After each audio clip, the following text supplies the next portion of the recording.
Donc,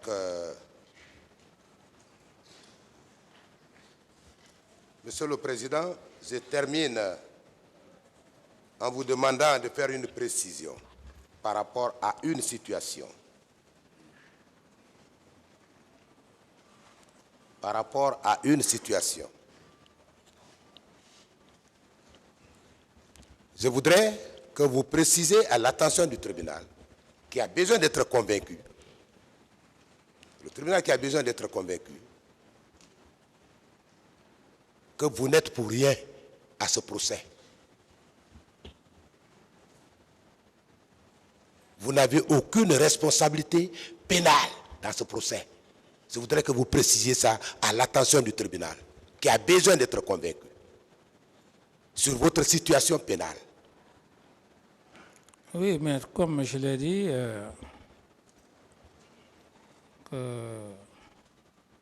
à date d'aujourd'hui, j'ai la ferme conviction qu'en termes pénalement,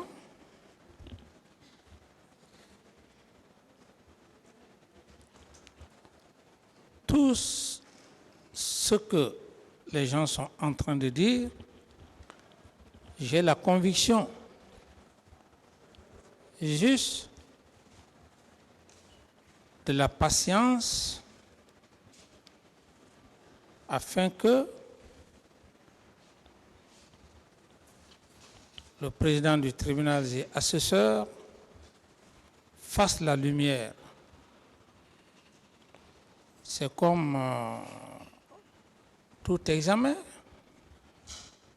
Il y a des moments, quand vous faites un examen, vous vous rendez compte si vous devrez réussir ou pas. Vous faites cette petite analyse. Ici, c'est un examen. C'est un examen.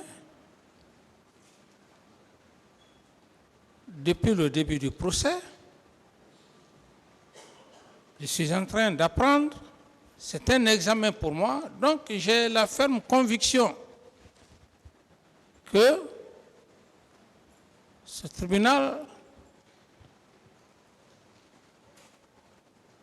personne ne va l'occulter de sa ferme conviction. J'ai juste besoin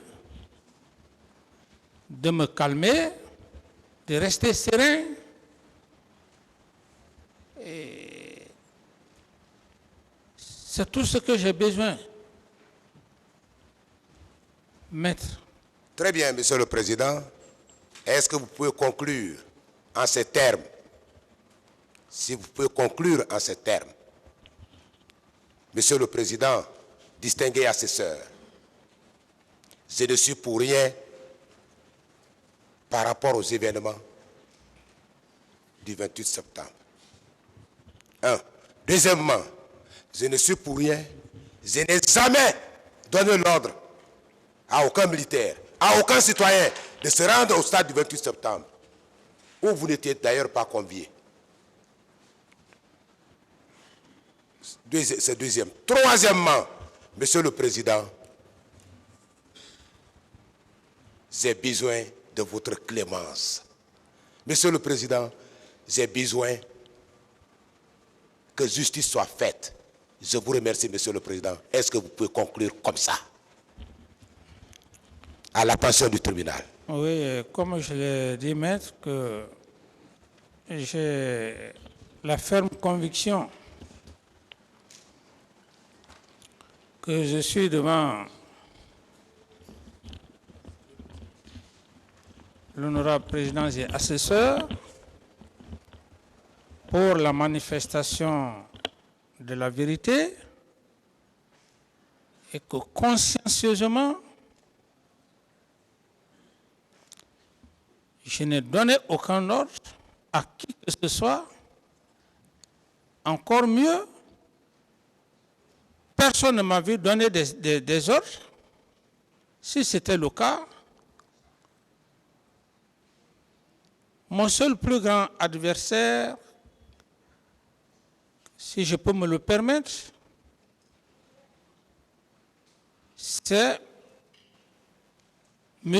Aboubakar Diakité Toumba qui aurait dit clairement devant le président, et je me rappelle, le premier jour que le président a eu à poser la question, je n'oublie pas.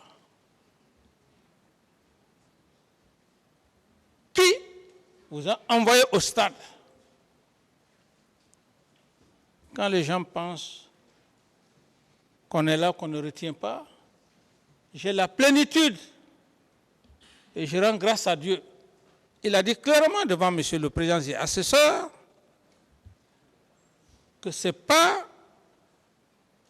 le président de la transition à l'époque, M.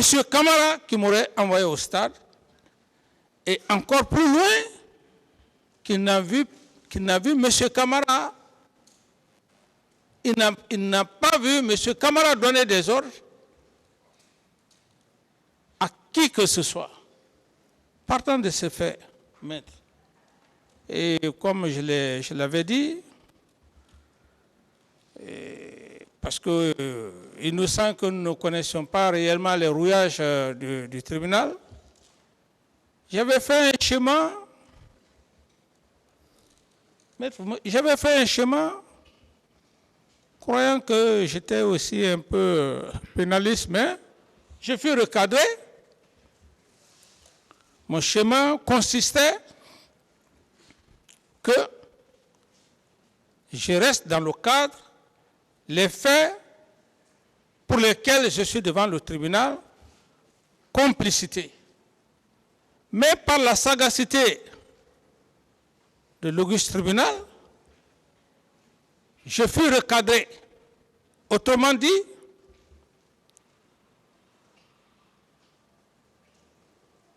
dans un autre sens, si j'ai voulu rester dans le cadre stricto sensu, ils m'ont fait comprendre que M. Camara, ce n'est pas pour avoir des éléments, le concept dans lequel vous avancez pour dire que de parler d'auteur et de co-auteur, non. Nous sommes là pour la recherche de la vérité. Donc, ce n'est plutôt cette position, mais plutôt l'autocensu.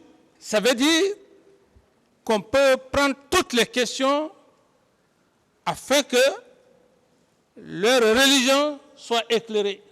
D'autres questions?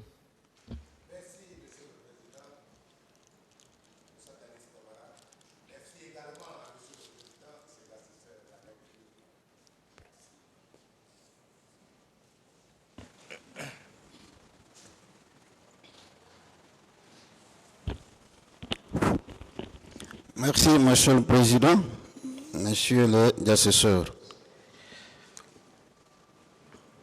Monsieur Camara. Oui, maître. Je ne vais pas prendre tellement de votre temps. Je vois que vous avez l'air un peu fatigué. Mais on va parler. Je n'ai pas compris, maître. Je dis, je ne vais pas prendre tellement de temps avec vous, parce que je vois que vous êtes un tout petit peu fatigué.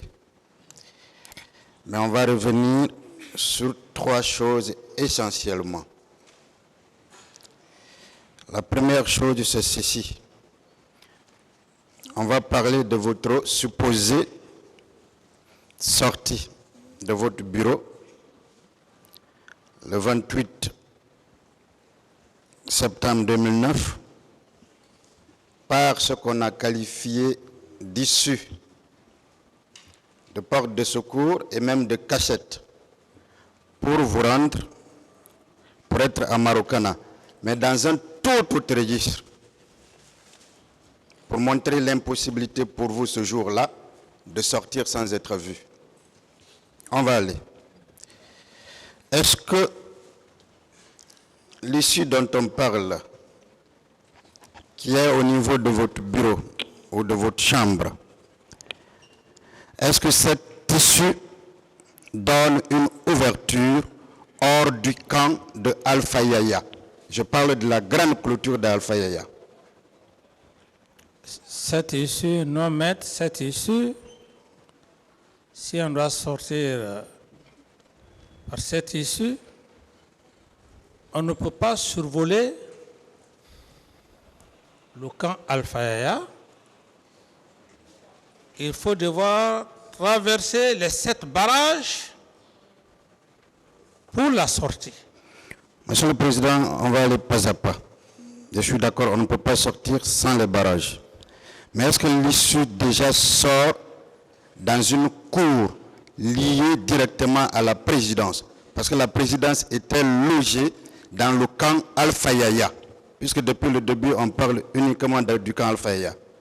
Est-ce que cette issue sort d'abord dans une cour liée directement à la présidence, une cour qui est entourée par la clôture du camp Alpha Yaya?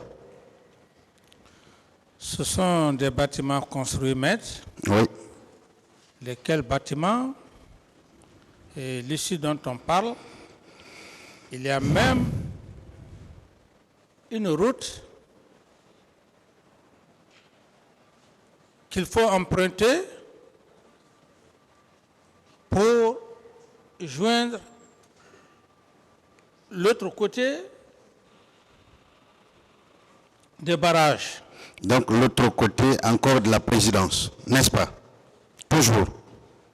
Oui, là, bon, ce n'est pas officiellement la présidence, c'était Oui. des logements. Mais dans le camp Alpha Yaya? Oui. D'accord.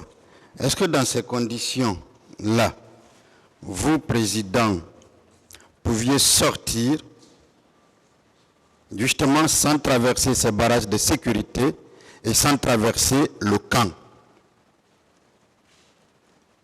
C'est ce que je vous dis, maître.